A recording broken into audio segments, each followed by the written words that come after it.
Imagine this. It's a freezing Sunday in Green Bay. The snow is coming down sideways, the crowd is roaring, and the quarterback takes the snap. He drops back, squints into the blizzard, and without hesitation, fires a rocket 40 yards downfield into double coverage. The fans hold their breath. Is this brilliance? Or madness? That, my friends, is the essence of a gunslinger in football.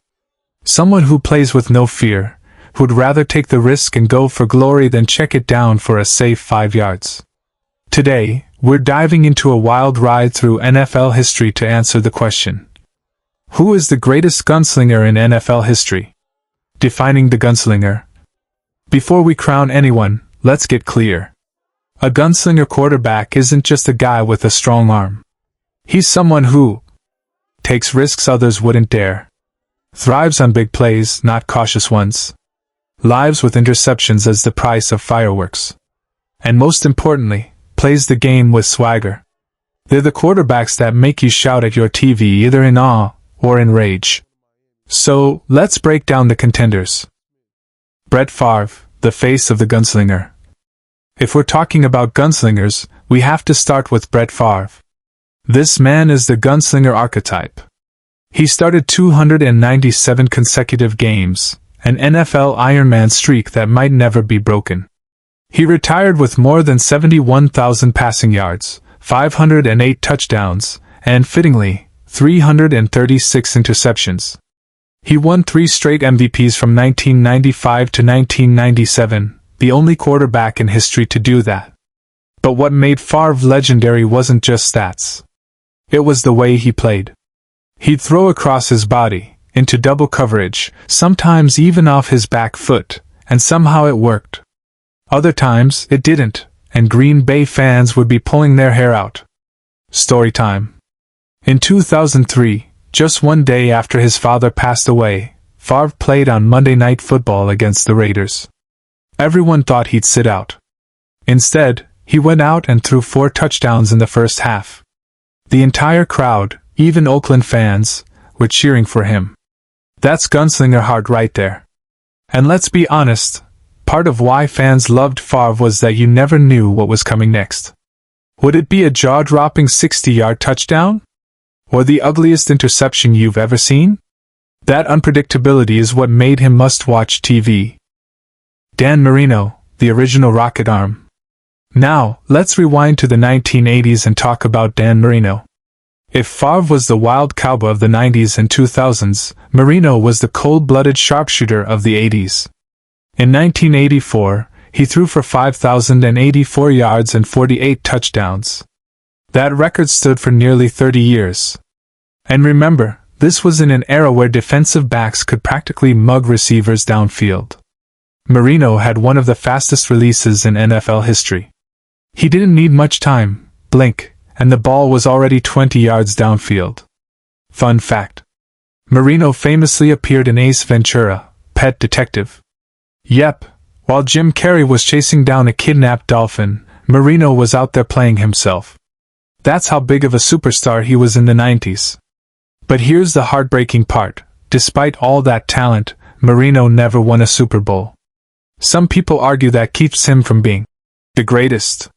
But when it comes to pure gunslinger mentality, Marino is right at the top. John Elway, the Cannon of Denver. Next up, John Elway. If you want to talk about arm strength, Elway's name always comes up. Coaches and players from his era say the ball whistled when he threw it. He led the Broncos to 5 Super Bowls, winning 2 late in his career. He's tied for second most fourth-quarter comebacks in NFL history. Elway had that fearless streak, willing to take deep shots, willing to improvise, willing to run people over if he had to. Story time. In Super Bowl 32, Elway pulled off the helicopter play. He scrambled on 3rd down, dove for the first, and got spun around midair by 3 Packers defenders. That single moment symbolized his grit and do whatever it takes mentality. That's pure gunslinger energy. Patrick Mahomes, the modern gunslinger. And then we've got Patrick Mahomes. This guy is rewriting the rules of quarterbacking. Sidearm throws? No-look passes? 50-yard bombs on the run? That's just a normal Sunday for him. In 2018, he threw for 50 touchdowns and over 5,000 yards, his first year as a starter. He already has multiple MVPs and Super Bowl rings. The crazy part is that Mahomes combines the daring style of a gunslinger with surgical precision. Unlike Favre, he doesn't throw tons of interceptions. So here's the question, is Mahomes the evolution of the gunslinger? Or does his efficiency disqualify him from that title? Gunslingers are supposed to live and die by risk, but Mahomes seems to live and keep on winning. Let's not forget some of the other fearless throwers who deserve mention. Terry Bradshaw, 4 Super Bowls, tons of deep shots to Lynn Swann and John Stallworth. Tony Romo, wild comebacks, heartbreaking interceptions, but always entertaining. Jay Cutler, the guy had one of the strongest arms in the league, but also one of the shortest fuses. The ultimate gunslinger vibe. Here's something fun to think about. What if Marino had today's rules, where defenses can't touch receivers? Would he have thrown for 7,000 yards in a season? What if Favre played with Andy Reid calling plays like Mahomes does today? Would he have been unstoppable, or even more chaotic? And do you think we'll ever see a true gunslinger again, or is the modern NFL too focused on efficiency and protecting the football? So, who's the greatest gunslinger of all time? For pure essence, it has to be Brett Favre. He embodied the thrill, the chaos, the heartbreak, and the magic of gunslinger football. But Marino, Elway, and Mahomes all deserve their own crowns.